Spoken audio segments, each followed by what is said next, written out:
Aprenda sobre linguagem corporal. Um bom vendedor ou uma boa vendedora sabe ler as outras pessoas. E mais ainda, sabe se comportar de forma a passar as impressões certas para o outro lado. Vamos falar de linguagem corporal. Vamos falar de linguagem corporal 1.0. Como ler as outras pessoas e como usar isso ao seu favor.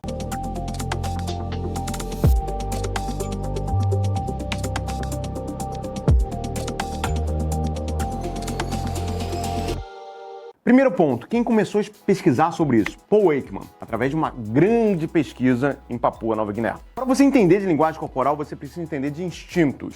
Então, no mundo das ciências do julgamento ou uma decisão, a gente fala que a gente tem dois instintos básicos. Instintos embrionários e instintos evolutivos. O que são instintos embrionários? São instintos que eu tenho por ter nascido ser humano, independente se eu nasci hoje ou há 3.000 anos atrás. Vou dar um exemplo para vocês de instintos embrionários. Eu tenho certeza que todo mundo aqui já pegou um papel quentinho saindo da impressora, um pão quentinho que saiu da padaria, aquele saco de pão, ou uma toalha quentinha que saiu do secador de roupa e sentiu vontade de colocar no rosto. Esse é um instinto embrionário. Você tem por ser humano. Mais de 90% da população tem esse instinto. O que esse instinto significa? Toda vez que você encontra um objeto, que você consegue se aconchegar nele, esse objeto tem uma temperatura parecida com a temperatura uterina, você tem um comportamento uterino. Agora, o que é um instinto evolutivo? Um instinto evolutivo é, eu tenho ele porque os meus antepassados que sobreviveram e deixaram descendentes férteis agiram dessa forma. Isso foi passando de geração em geração, esse padrão de comportamento. Um exemplo claro é, imagina um ser humano há 3.000 anos atrás, um ser humano que atingiu a idade adulta, tá? Há 3.000 anos atrás, a idade adulta aí girava em torno dos 15, 20 anos de idade, que coincide com o início da idade reprodutiva. Esse ser humano, esse menino, essa menina adorava dizer não, adorava questionar um não. Você acha que essa pessoa, ela teve uma vida fácil? Provavelmente não. Ela entrou em diversos conflitos. E por ter entrado em diversos conflitos, tem grande chance dessa pessoa ter morrido cedo. E por ter grande chance de ter morrido cedo, tem grande chance de não ter deixado descendentes férteis em grandes quantidades. Nós, os seres humanos atuais, nós viramos seres que odiamos entrar em conflito. A gente não gosta, a gente foge de conflito. Exatamente porque os seres humanos que sobreviveram e deixaram descendentes férteis no passado eram seres humanos que sabiam fugir dos conflitos. Os que amavam conflitos acabaram deixando poucos descendentes. Então, hoje em dia, por exemplo, se eu fizer uma enquete, geralmente eu faço em palestra, quem aqui se incomoda de dizer um não? Quem não gosta de dizer um não? A maioria absoluta levanta a mão. Esse é um exemplo de instinto evolutivo. E para a gente entender a linguagem corporal, a gente tem que unir os dois mundos, instintos embrionários com instintos evolutivos. Vou dar um exemplo claro de como o instinto evolutivo influenciou a nossa linguagem corporal. 3.000 anos atrás, você estava passando no meio da floresta, encontrou um grupo de inimigos. Você acha que você vai sobreviver, ter mais chance de sobreviver se você passar por eles com a mão escondida ou com a mão simplesmente exposta? Se você passar com a mão simplesmente exposta, você vai mostrar que está desarmado. Se você esconder a mão, a pessoa não vai saber se você tem uma pedra, um pedaço de pau e assim vai. Isso ficou até hoje. Quando a gente se sente acuado, a gente naturalmente esconde as nossas mãos. E quando a gente esconde as nossas mãos, seja no bolso ou virando em direção a gente, o outro lado se sente o quê? Desconfiado e inseguro. Passem a reparar em políticos, por exemplo, são pessoas altamente treinadas. Pega o discurso do Barack Obama. Reparem que toda hora ele faz questão de expor as mãos. Yes, we can. Toda vez com a palma das mãos expostas. Parece besteira, mas se você é um vendedor, se você quer passar segurança, se você é uma vendedora, quer passar credibilidade para o seu comprador, para o seu cliente, para o seu espectador, experimente expor mais a palma das mãos. Repare como isso muda a forma como o outro lado se abre para ouvir mais você. Agora, quer detectar mentiras? É uma coisa que todo mundo quer saber. Também podemos detectar por gatilhos. No caso, são fugas de olhares, tá? Quando a gente tem uma fuga de olhar para o lado esquerdo, isso pode significar uma coisa. Quando a gente tem uma fuga de olhar para o lado direito, isso pode significar outra coisa. Repare que uma fuga de olhar, gente, não é algo assim.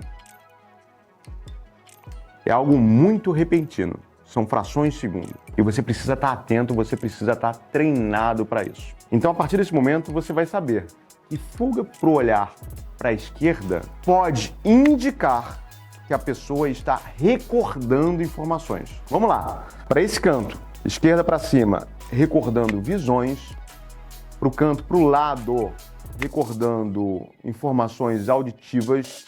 E para baixo, sensações. Agora, para a direita, pode indicar que a pessoa está criando informações, que pode ser um indício de mentira. Existe um protocolo, que é um protocolo que pouca gente fala, que é o protocolo 9701, que ele é feito exatamente para identificar em entrevistas, interrogatórios, se a pessoa está mentindo ou se a pessoa está falando verdade. Para terminar, eu vou exemplificar como isso pode ser aplicado, como isso é aplicado na verdade. Se você já viu um filme policial, um interrogatório, espero que você não tenha passado por isso, mas se você passou por um interrogatório, e provavelmente você já passou por uma fronteira, Estados Unidos, Europa, assim vai.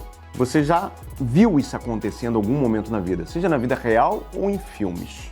Geralmente, quando alguém quer testar uma mentira, a gente utiliza um protocolo que é pouquíssimo divulgado, que eu vou ensinar para vocês agora. Um protocolo para detectar se a pessoa está mentindo ou falando a verdade de forma mais eficiente.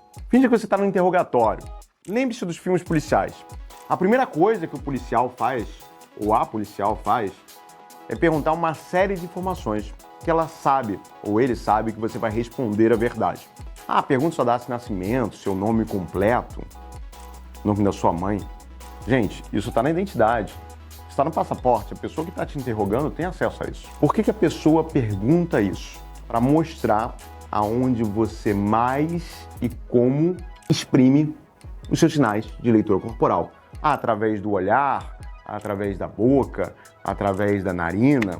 A gente ensinou o olhar, mas tem inúmeras formas de identificar uma mentira. Então ele começa essa sequência de perguntas óbvias. Depois, ele começa a fazer as perguntas em ordem cronológica, tá? Olha, desculpa, você estava onde? Você foi para onde? E você vai para onde? Tá. O interessante, olha que ponto interessante. A pessoa, quando inventa uma mentira, ela inventa exatamente na ordem cronológica. Ela imagina os fatos acontecendo de verdade na cabeça dela e na hora de contar, ela lembra desses fatos que ela criou na cabeça dela. Então, nesse momento, ela pode sim exprimir sinais de verdade. A terceira etapa para checar se aquilo é verdade ou não, a autoridade começa a perguntar as informações fora da ordem. Você pode ser o melhor mentiroso do mundo, mas aquela situação não aconteceu. Então, para você lembrar de um fato fora da ordem cronológica, você precisa criar na sua cabeça. E aí, quando você começa a criar na cabeça, você inverte os seus sinais corporais. Pessoal, pensem quanto isso pode ser útil em uma negociação. Tanto eu passar confiança para as pessoas, quanto eu saber ler se o outro lado está falando a verdade ou tem indícios que ele está criando informações. É lógico que isso é um modelo complexo, esse é um modelo que exige treinamento, mas eu tenho certeza que essas pequenas dicas irão te ajudar bastante. Grande abraço!